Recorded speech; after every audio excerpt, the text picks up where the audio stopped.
प्रेम से बोलिए हरा हरा महादेव की जय। 300 देने वाला साहब दीदी की जय। गुरु भाई बहना के प्यार दुलार की जय। कविता दीदी, हाँ सावन के महीना है, सावन के महीना है। हाँ और हमारे शिव गुरु ब्रह्मा विष्णु महेश्वर तीनों लोग राह देख करके जा रहे थे। कहाँ जा रहे थे? कहाँ? कमरियन के भीड़ में। ओहो, कमरियन के भीड़ में जा रहे थे, रास्ता दे करके जा रहे थे। जब जाते जाते एक हमारे पूनम दीदी सन दुकान वाली गुरु बहना था। हाँ दुकान वाली गुरु बहना था। हाँ उनकी पान के दुकान थे। अच्छा अच्छा, पान के दुकान थे और पान के दुकान पे वो भांग के गोला भी रखते थे।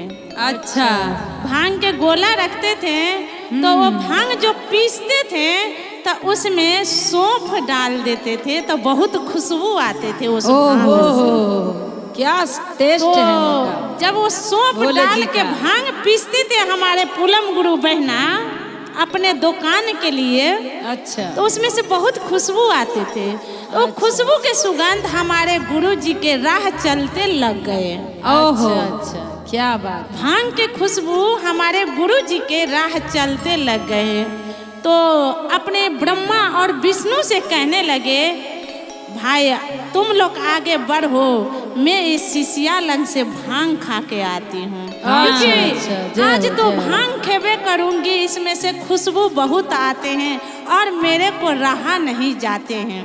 अच्छा अच्छा, तो ब्रह्मा जी बोले जो नहीं चलिए, बहुत देर हो जाएंगे, सावन के महीना है और भक्त लोग कमरथुआ लोग इंतजार कर रहे हैं, देर हो जाएंगे, भांग मत खाइए भैया। जय हो। ब्रह्मा जी विष्णु जी बोल रहे हैं भोले जी से। अच्छा अच्छा, बोले नहीं, आप लोग चलिए, मैं तो आज अपने शीश के दरवाजे पर भांग खाई के निकलूंगी। जरूर जरूर जरूर, क्योंकि खुशबू बहुत अच्छा आ रहा है भांग में से। क्या बात। बोले ठीक है। गए तो हमारे पूनम गुरु बहना भांग अपने दुकान पे रखे थे, गोला बना बना के बेचने के लिए।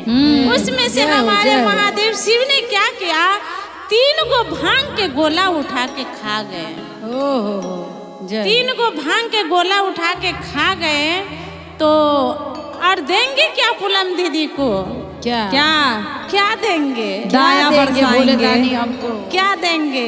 क्या देंगे? क्योंकि झोला तक खाली है, बाबा को कुछ है ही नहीं झोला। कोई बात नहीं, भभूत भी दे देंगे तो वो भी बहुत। अब हमारे महादेव सोचने लगे कुछ ना दे, भभूते दे दे निकाल के। जो ये भांग जो पीस रही है, ठीक है, भांग हमारे धरती माता पर उपजते हैं, लेकिन इसमें जो पड़ा हुआ सौंफ है, इसमें पैसा से खरीद के इसमें डाला होगा। जय हो। मैं ये कर्ज अपने ऊपर ले लिया, मैं सधाऊं तो सधाऊं कैसे अपने भक्त को, अपने शिष्य को? कैसे कैसे सधाएंगे? कैसे सधाएंगे? कैसे?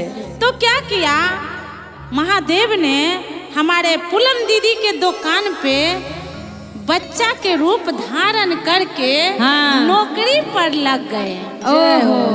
बच्चा के रूप धारण करके नौकरी पर लग गए हमारे गुरु बहना के दुकान पे।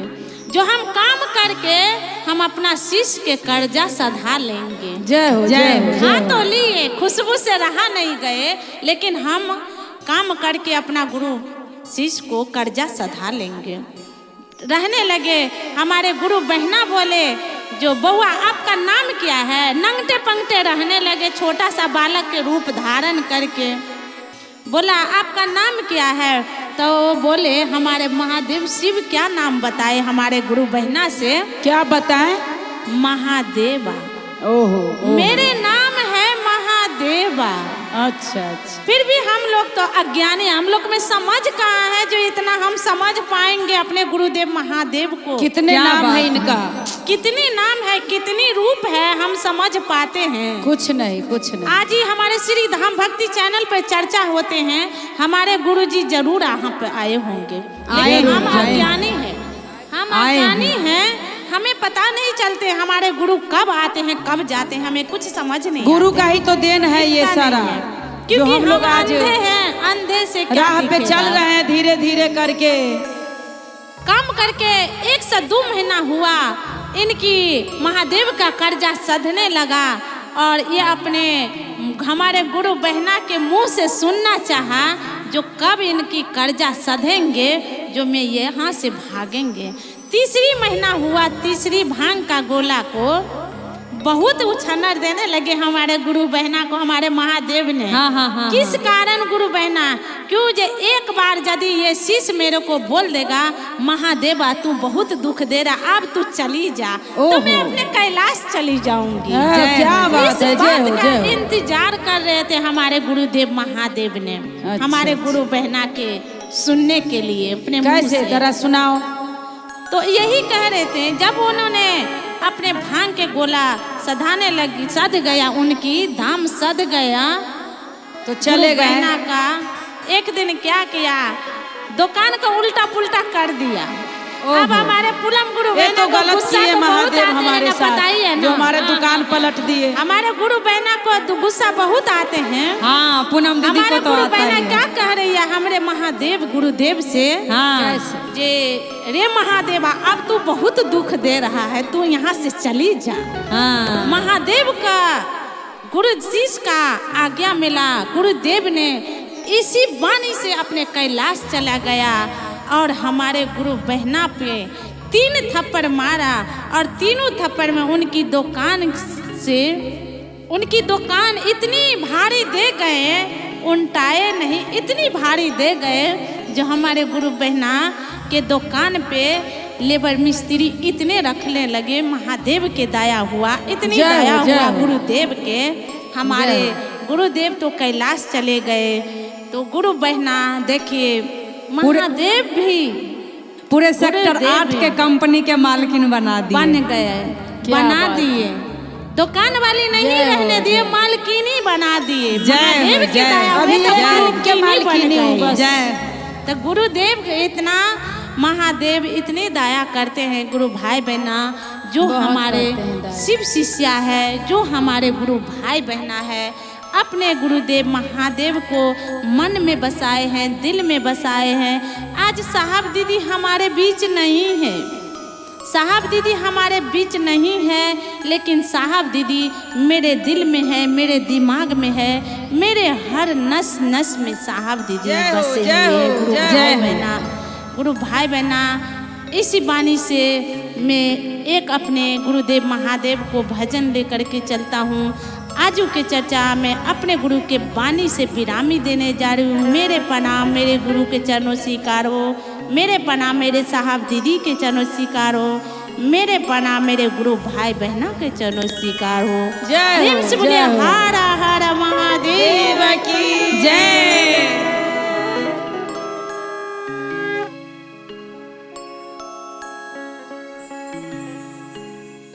सावन चर्चा। के मेलावा में गुरुजी है राय गेले हो शिव गुरु।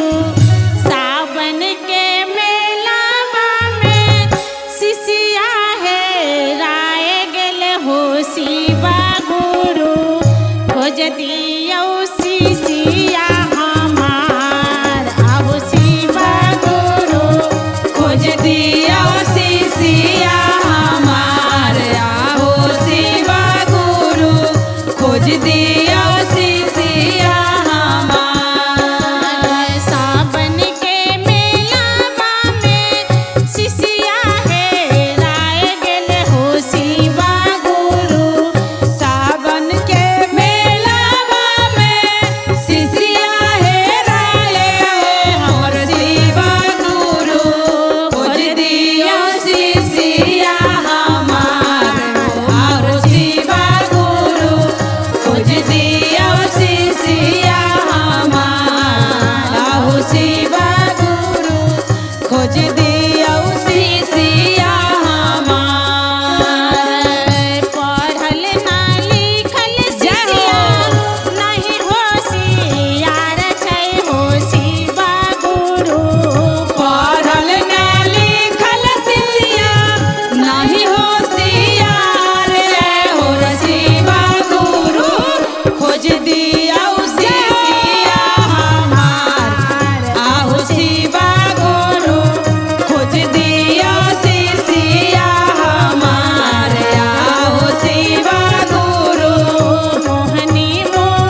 पार्वती की जय।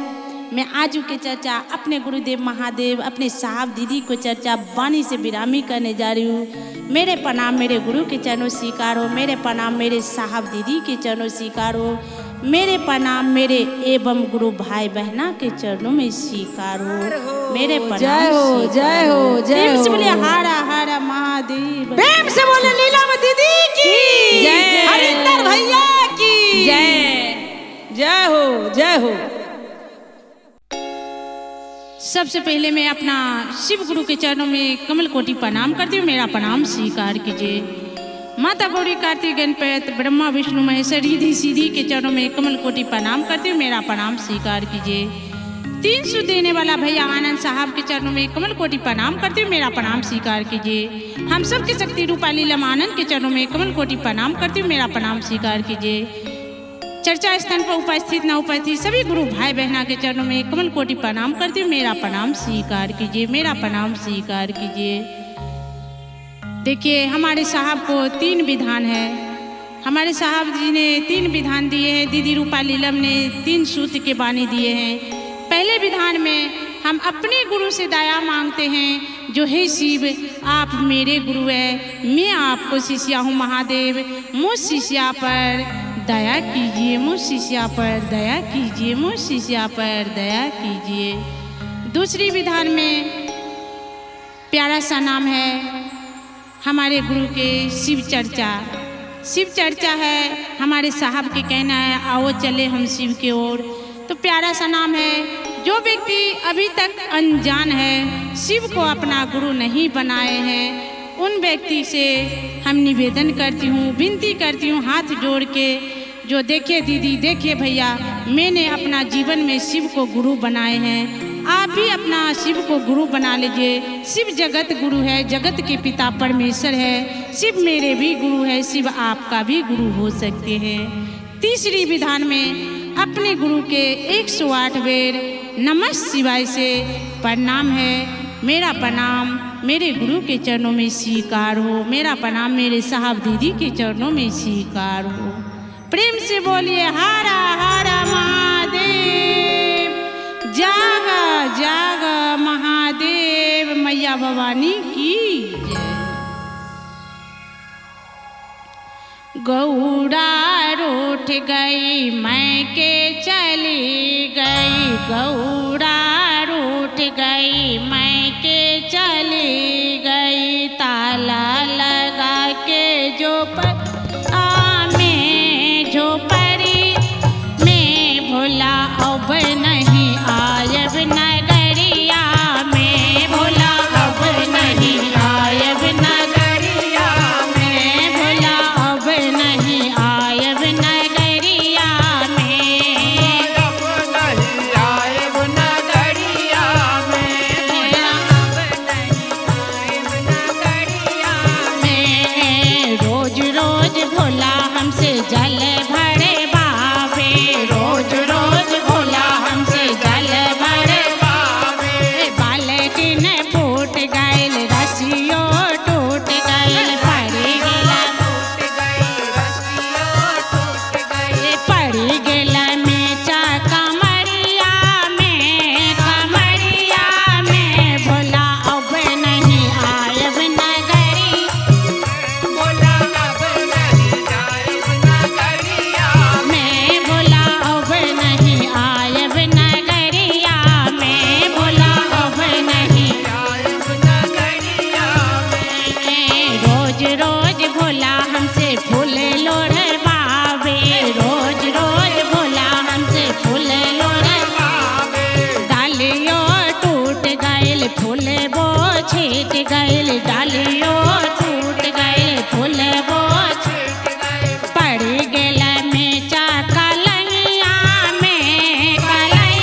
सिलबाटो टूट गइल लोहियो फूट गइल पड़ी गेल में कलैया में भोला अब नहीं आयब नगरिया में भोला अब नहीं में भोला अब नहीं आयब नगरिया में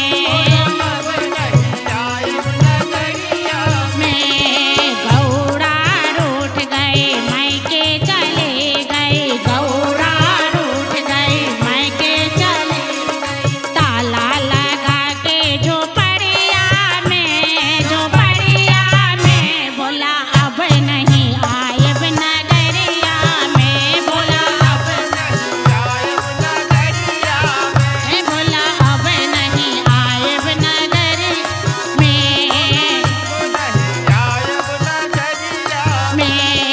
रोज रोज गुरु हमसे दया मंगवावे रोज रोज गुरु हमसे दया मंगवावे गुरु चर्चा करावे दया मंगवावे गुरु चर्चा करावे पड़ी गेल में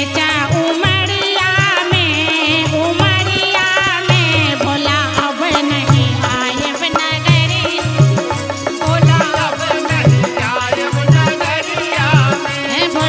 अब नहीं आयब नगरिया में रोज रोज गुरु हमसे नमन करावे रोज रोज गुरु हमसे नमन करावे गुरु सिरवा झुकावे नमन करावे गुरु सिरवा झुकावे पड़ी गेल में कमरिया में भोला अब नहीं आयब नगरिया में भोला अब में भोला अब नहीं आयब नगरिया में भोला अब नहीं आयब नगरिया में गुरु अब नहीं आयब नगरिया में गुरु अब नहीं आयब नगरिया में बोलिए शिव गुरु महाराज की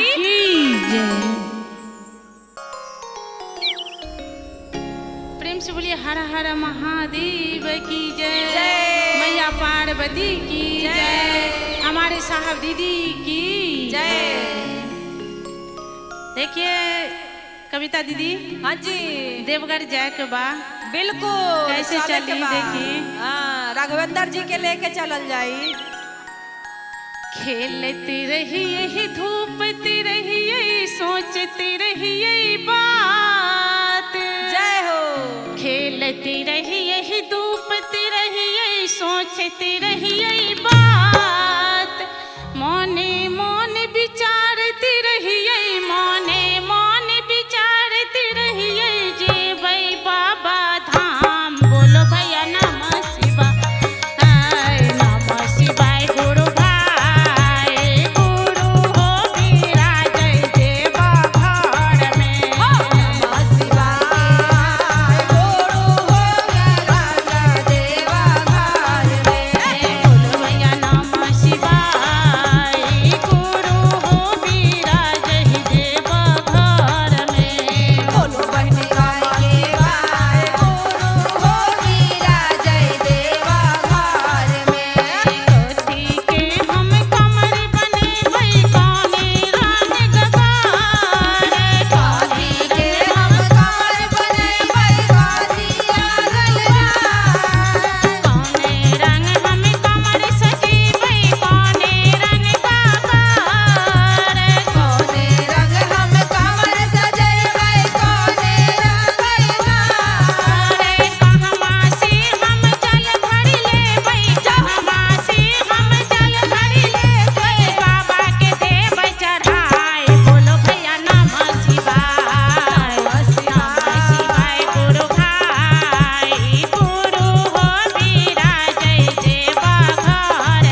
महादेव की जय, माता पार्वती की जय, गुरु भाई बहना के प्यार की जय। आइए सुधा दीदी।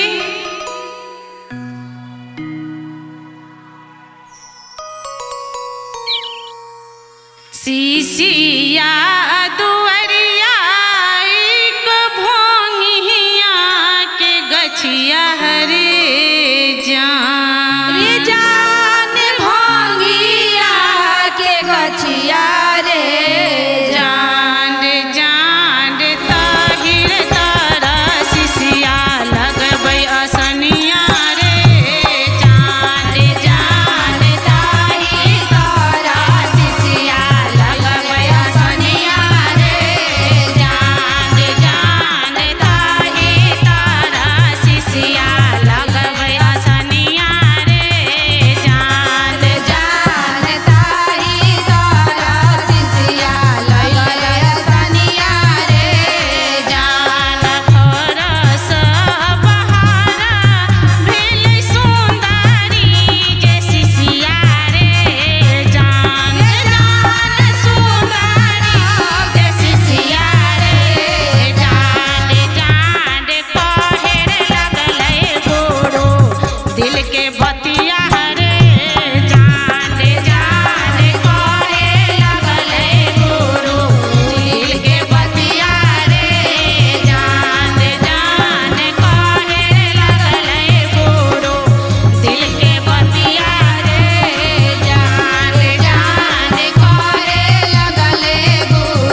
मैं अपने गुरु के प्रणाम करती हूँ। 300 देने वाला साहब दीदी के प्रणाम करती हूँ एवं गुरु भाई बहना के प्रणाम करती हूँ। मेरा प्रणाम स्वीकार कीजिए, मेरा प्रणाम स्वीकार कीजिए। देखिए गुरु भाई बहना, शिव चर्चा पर चर्चा है, एक दूसरे को बताना है, एक दूसरे को समझाना है। हमारे साहब दीदी के कहना है आओ चले हम शिव के ओर। आप कहीं भी देखिएगा, किसी भी कार्ड में देखिएगा, किसी भी पोस्टर पर देखिएगा तो आपको यही नज़र लिखे रहेगा, आपको यही नज़र दिखेगा, आओ चले हम शिव के ओर। शिव की ओर चलने का माध्यम है, 3 सूत्र बानी है, हमारे साहब दीदी ने दिया है, दीदी रूपा आनंद ने दिया है। इसको हम दिल से आजमाते हैं, मन से आजमाते हैं। गुरु हमारे शिष्यों के पुकार जरूर सुनते हैं और दया बरसाते हैं, ज्ञान बरसाते हैं, घर परिवार में सुख शांति रखते हैं। हमारे गुरुदेव बहुत दयालु है। मैंने शिव को गुरु बनाए हैं, मैंने शिव को गुरु बनाए हैं, आप भी बना के देखिए शिव कितनी दयालु है।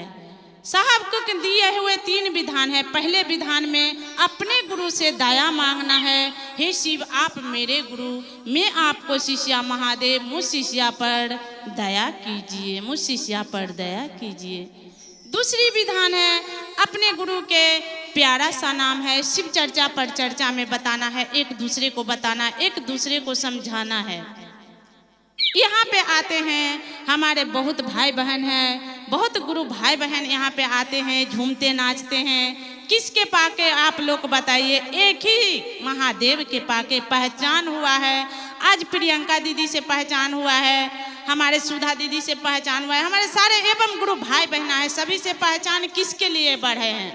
हम तो जानते नहीं थे राजू बाबा कौन है, नहीं जानते थे, नहीं जानते थे पूनम दीदी कौन है, कविता दीदी कौन है, नहीं जानते थे। आप हमें जानते थे? नहीं जानते थे।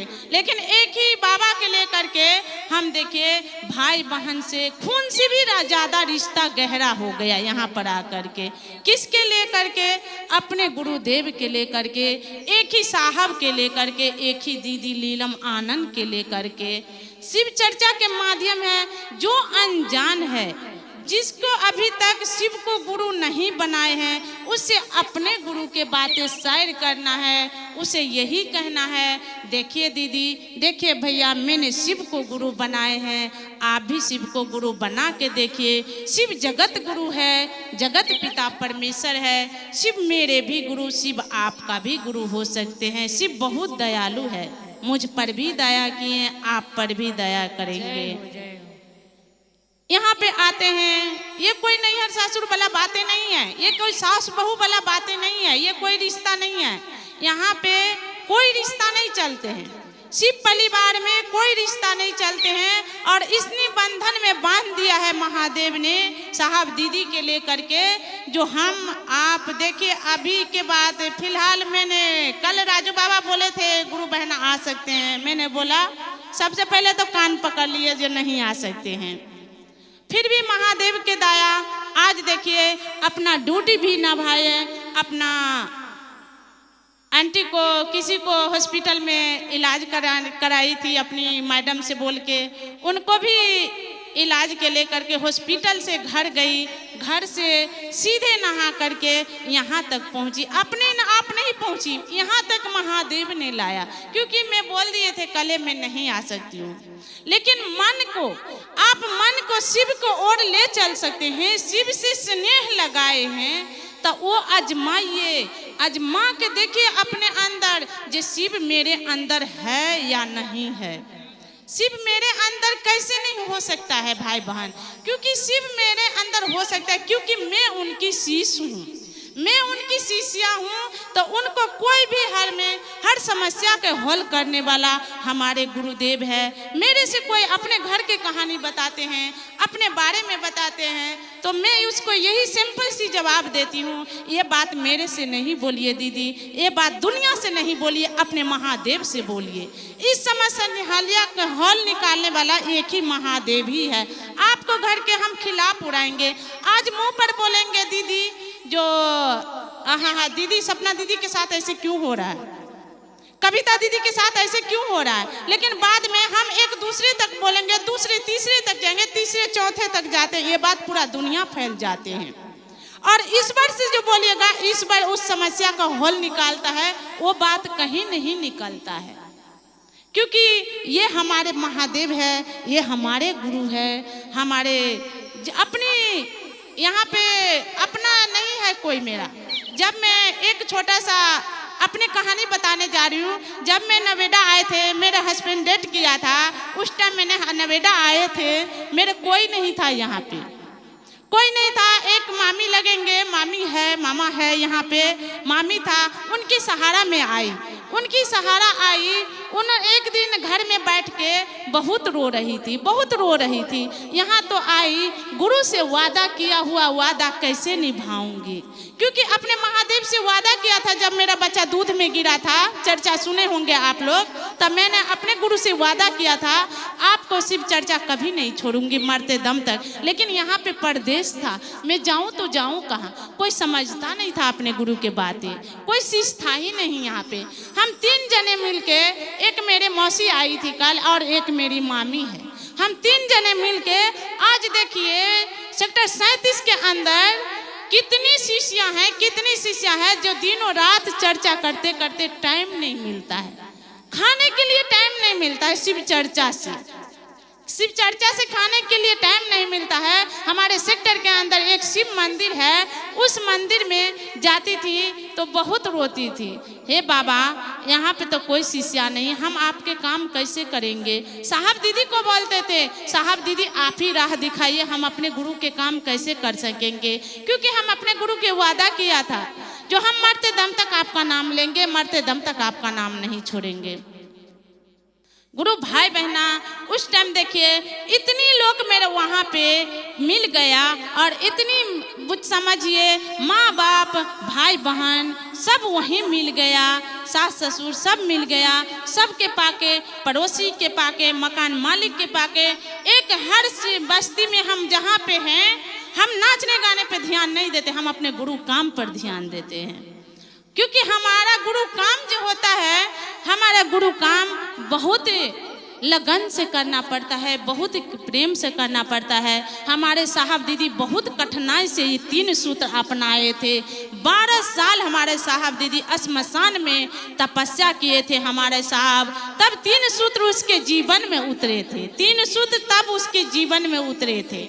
लेकिन हमें तो घर बैठल मिल गया, साहब के पाके हमें घर बैठल घोषणा हो गया, जैसे राजू बाबा को उस दिन घोषणा हो गया, घरे बैठल न हुआ। साहब दीदी 12 साल श्मशान में तपस्या किए थे, तब उनको 3 सूत्र के बानी मिले थे, तब उन्होंने जीवन में शिव को, महादेव को अपना गुरु बनाए और हर जन जन में बताए। यही है दूसरी विधान में।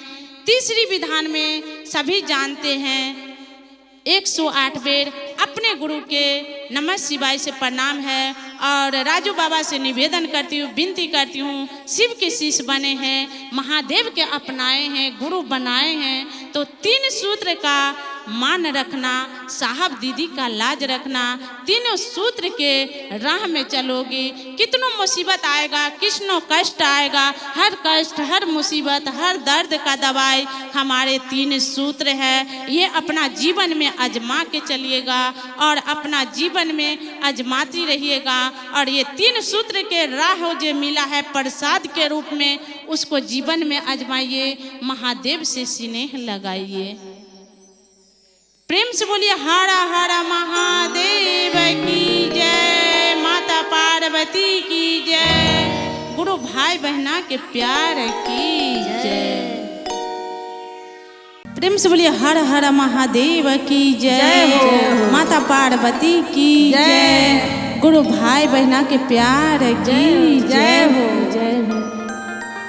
कविता दीदी, हाँ, सावन आयल बा और रिमझिम बरसात भी बरसता, बड़ा आनंद आता है दीदी। बरसात भी आ रही है, सावन भी आ रही है, आई हुई है। और ये श्री धाम भक्ति चैनल जो भी श्रोता लोग हमारा देख रहे हैं, सबके में पैर छुके प्रणाम करतानी। सभी गुरु भाई बहना को इसी तरह प्यार दुलार बरसते रहे और श्री धाम भक्ति चैनल हमारे चढ़ते रहे। महादेव के दया होंगे, इसी तरह हमारे चैनल आगे बढ़ते रहेंगे गुरु की कृपा से। तो कविता दीदी किस भाव में आते हैं? प्रिया दीदी, जी जी जी बोलिए। सावन रिमझिम बरस रहे हैं, एकदम। तो इसी के माध्यम से एक अपने शिव चर्चा भजन लेकर के मैं मुनि देवी आप सबके बीच आई हुई हैं। सभी गुरु भाई बहना को प्रणाम करती हूँ, मेरा प्रणाम स्वीकार कीजिए। सावन के रिमझिम बदरिया में शिव गुरु जी अइले नगरी में, शिव गुरु जी अइले नगरिया में। सावन के रिमझिम बदरिया में महागुरु जी अइले नगरिया में, महागुरु जी अइले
हर महादेव की जय। प्रेम से बोलिए हर हर महादेव की जय। माता पार्वती की जय। सबसे पहले देवाजी देव महादेव शिव गुरु के चरणों में कमल कोटि प्रणाम करती हूँ। मेरा प्रणाम स्वीकार कीजिए, मेरा प्रणाम स्वीकार कीजिए। 300 देने वाला भैया आनंद साहब के चरणों में कमल कोटि प्रणाम करती हूँ। मेरा प्रणाम स्वीकार कीजिए।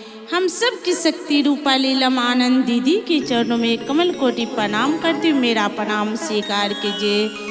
चर्चा स्थान पर जो मेरा ये श्री धाम भक्ति चैनल यूट्यूब पे देख रहे हैं सभी गुरु भाई बहना के कमल कोटि प्रणाम करती हूँ। मेरा प्रणाम स्वीकार कीजिए, मेरा प्रणाम स्वीकार कीजिए। प्रेम से बोलिए हर हर महादेव की जय। 300 देने वाला साहब दीदी की जय हो। गुरु भाई बहना के प्यार दुलार की जय। बचपन से केलौसी बचर चाहे बोलू नमः शिवाय। बचपन से केलौसी बचर चाहे बोलू नमः शिवाय। ए नैहर सासुर हम आबि गेलौं हे बोलू नमः शिवाय। ए नैहर से सासुर हम आबि गेलौं हे बोलू नमः शिवाय। नैहर से सासुर हम आबि गेलौं हे बोलू नमः शिवाय। नैहर से सासुर हम आबि गेलौं हे बोलू नमः शिवाय। मचिया बैठल सासु हंसथिन हे बोलू नमः शिवाय। मचिया बैठल सासु हंसथिन हे बोलू नमः शिवाय। पगले पुतहुआ घर में आबि गेलै हे बोलू नमः शिवाय। पगले पुतहुआ घर में आबि गेलै हे बोलू नमः शिवाय। अलबत ही पुतहुआ घर में आबि गेलै हे बोलू नमः शिवाय। पगली पुतहुआ घर में आबि गेलै हे बोलू नमः शिवाय। कविता दीदी इसलिए गुरु बहना को अलबटी नाम पड़ा था। किस लिए मुन्नी बीच दीदी? में चर्चा के माध्यम से सुना रही हूँ। हाँ देखिए वो अपने माँ के गर्भे में, माँ उनके शिव के शिष्य थे। वो अपने माँ के गर्भे में अपने गुरु के शिष्य बन गए थे। उनकी माँ बोले थे अपने गुरुदेव महादेव शिव से, हाँ जो मेरे कोख में लड़का है या लड़की है महादेव, मैं आपके शिष्य अपने कोख में बनाने जा रही हूँ अपने बालक का, चाहे मेरे बेटी हो या बेटा हो। महादेव गुरुदेव को शिष्य अपने बच्चे को गुरु बहना ने अपने कोख में बना दिया था। जब वो लड़की को बड़े हुए शादी ब्याह हुआ तो जहीं तहीं, क्योंकि शिव को जो शिष्य है हमारे गुरु बहना बोले गाना भजन बोले हैं जो मनमा पागल भइल। जय हो भइल ना मनमा पागल, तो मनमा नीरज प्रिया। पागल जो भइल किस पाके अपने महादेव के पाके। कहीं भी गुरु चर्चा होते हैं, महादेव के चर्चा होते हैं, और जहाँ राजू बाबा फोन करते हैं गुरु बहना शिव चर्चा रखा है, आना है कल, तो मन एकदम से बेचैन हो जाते हैं। बिल्कुल मन अंदर से बेचैन हो जाते हैं। किस तरीके से जाएंगे, कब पहुँचेंगे अपने शिव चर्चा स्थान पर, कब अपने गुरु के भजन गाएंगे, कब अपने गुरु के बात करेंगे। इसी बानी से उनकी सास उनकी पगली नाम रखे थे गुरु बहना का, उनकी ननद पगली नाम रखे थे। तो इसी तरह सावन का महीना आया और उनकी ससुर गए गंगा स्नान। जय हो प्रिया दीदी, उनकी ससुर गए गंगा स्नान तो अपना बड़की पुतोह से भी पूछा और छोटकी पुतोह से भी पूछा। जो मैं गंगा स्नान जा रही, अपने लड़की से भी पूछा जी। मैं गंगा स्नान जा रही हूँ, आज तुम लोग का जो भी लेना है मेरे को बता दो, मैं लेकर आऊंगी गंगा स्नान से। जय हो जय हो। सब कुछ सब तो बड़ी पुतोह बोले पापा जी को बोलिएगा मेरे लिए कान का झुमका लाने के लिए। ओहो। लड़की बोले पापा जी मेरे लिए कोई अच्छा सा कपड़ा ला दीजिएगा। बड़ा गया पगली पुतोह, छोटकी पुतोह पगली था, पगली नाम रखे थे उनको। जय हो। कहल के पगली के उसको क्यों छोड़ देगी, पागल है तो इससे कि हमारे घर के बहू है, उनसे भी पूछ लो, कुछ उनको भी चाहिए। जब उनसे पूछने गए पापा गंगा स्नान जा रहे, भाभी आपको कुछ चाहिए, तो उन्होंने बोला जो पापा को बोलिएगा जो जब गंगा जी में डुबकी कटेंगे और पापा हाथ जब नीचा में जमीन में रखेंगे और मुट्ठी के अंदर जो भी आएंगे हमारे लिए तौलिया में बांध के पापा को बोलिएगा वही लेने आने के लिए। जय हो जय हो। ऐसे ही किया गुरु भाई, वो उनकी गुरु बहना का ससुर गया, सब कुछ लाया और पगली जैसा ही कहा उसी तरीके से पगली के लिए जमुना जी में डुबकी मारा, हाथ में बालू रेत आया, बालू रेत के बांध लिया तौलिया में, सबको घर आया, सबको सब कुछ दे दिया और तौलिया अपना कन्हा पर से उतार के दिया लड़की को, ये पगली को दे देना। जब पगली को दिया गुरु बहना, जब तो उन्होंने क्या किया, उस टाइम वो नहा रहे थे, अपने गुरु के धुन में थे, अपने गुरु के शिव चर्चा भजन अपने घर में 3 सूत्र में डूबे हुए थे, कर रहे थे। जब उन्होंने बोला जे भाभी ये लीजिए पापा आपका गंगा जी से सनेस लाए हैं आपके लिए, बोले एक कील टंगा हुआ है, इस कील पर तौलिया टांग दीजिए। ननद को बोले, ननद ने टांग दिया, दीवाल पे तौलिया टांग दिया। जब उन्होंने अपने गुरुदेव के 3 सूत्र कर लिया, दया मांग लिया, चर्चा कर लिया, नमः शिवाय से अपने गुरु के प्रणाम कर लिया, तब जाके तौलिया खोला। तो तौलिया खोला गुरु बहना, तो उसमें से क्या मिला, एक नाग का छोटा सा बच्चा मरा हुआ उस तौलिया बालू रेत के अंदर, वो नाग के छोटा सा बच्चा मरा हुआ मिला उनको। गुरु बहना ने क्या किया, उसमें वो तौलिया को खोल के वो नाग को अपने गले से लगाया और उनके गले में महादेव के दाया, गुरुदेव के दाया, साहब दीदी का दाया, उनकी गले में सोना का हार बन गया वो नाग देवता का बच्चा। जय हो जय हो जय हो। अब वो जाने के उसको पागल नाम रखे थे, पागल नाम रखे थे, तो सब कह रहे थे ये सोना के हार कहाँ से आए, तो सबको बोले थे मुझे तो पापा जी ला के दिए हैं जमुना जी से, मुझे तो पापा जी ला के दिए हैं जमुना जी से। तो नहीं ये हार पापा जी तो नहीं लाए हैं, उनको ससुर कह रहा था मेरे मुट्ठी में तो बालू रेत आए थे तो मैं वही तौलिया में बांध के लाए थे, इससे नहीं तो ये पागल है, किसी घर से चोरा छिपा कर ले आया होगा। पागल तो है, जय तो कौन ठिकाना है इसको।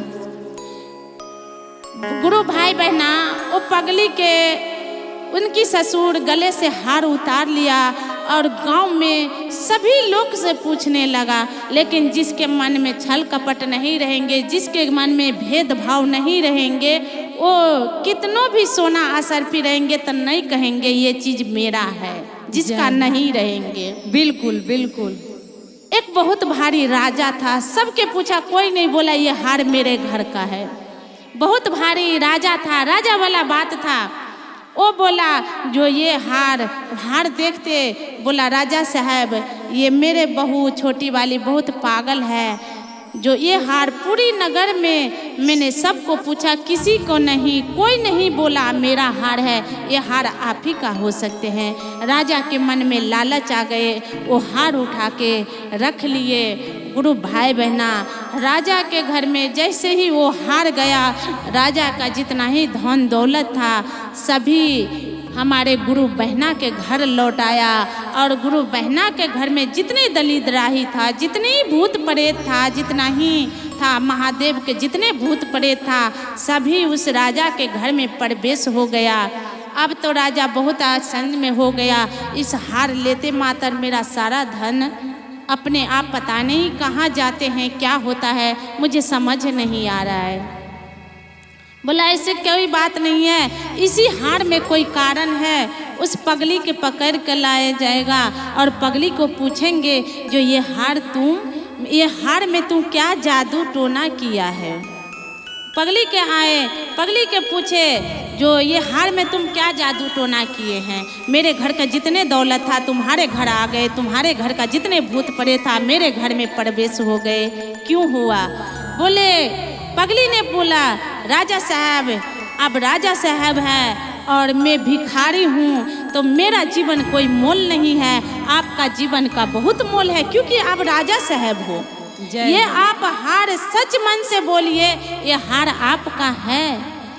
बोले राजा आप चिंतित में पड़ गए, अब मैं इसको जवाब दूँ तो दूँ क्या, क्योंकि ये हार तो मेरा है नहीं, ये हार तो मेरा है नहीं, अब मैं इसको क्या जवाब दूँ। ऐसा न जो भी बचा खुचा मेरा धन दौलत है, कहीं ये हार लागल ये भी न चला जाए। गुरु बहना वो राजा ने बोला जो तुम ही बताओ ये हार किसका है।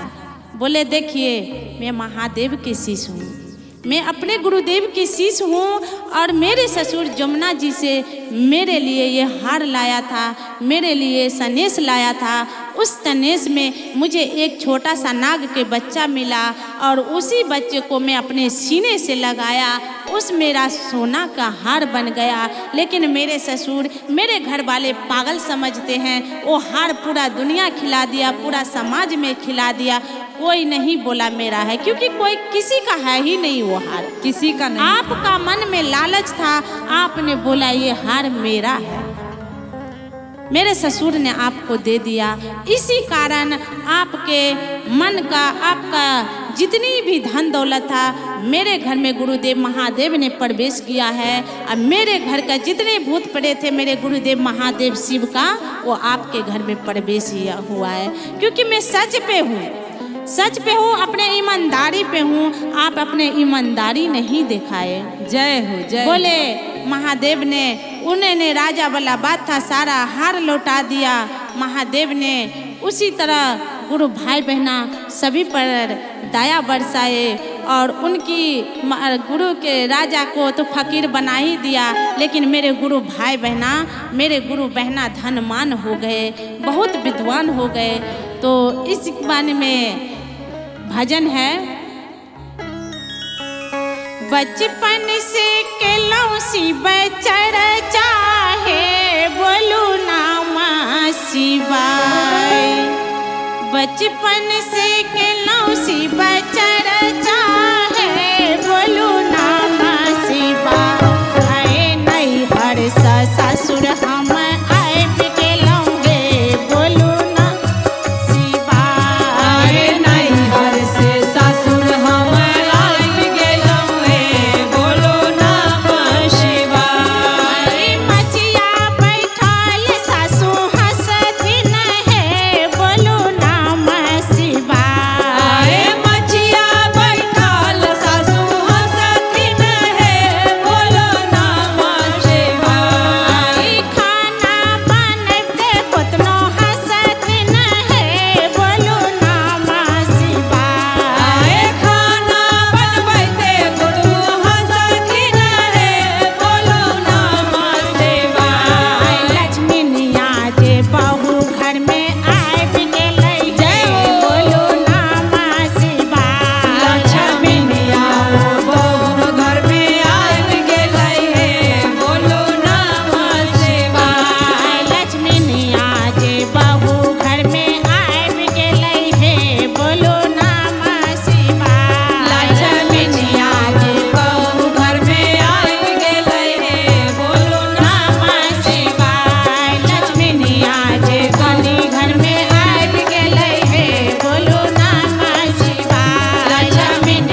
हर हर महादेव की जय।